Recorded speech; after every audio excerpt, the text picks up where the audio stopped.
মুক্ত চিন্তার মানুষদেরকে একে একে হুমকি দিচ্ছে, জেলে ভরা হচ্ছে, হত্যা করা হচ্ছে। এটা কখনো এই বাংলাদেশ আমরা কখনো চাইনি। সবাই মিলে আমরা যে যেখান থেকে পাচ্ছি প্রতিবাদ করে যাচ্ছি। আজকে সেইটাই এখানে আমাদের সারা দিন ব্যাপী হবে।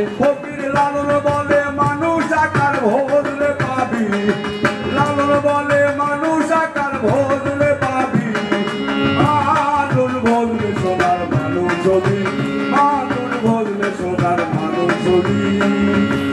নজরুল আমার শক্তি, রবীন্দ্রনাথ আমার চেতনা, লালন আমার অনুপ্রেরণা। হাজার হাজার বছর আগে লালনের সেই কথা আমরা এখন করতে চাই।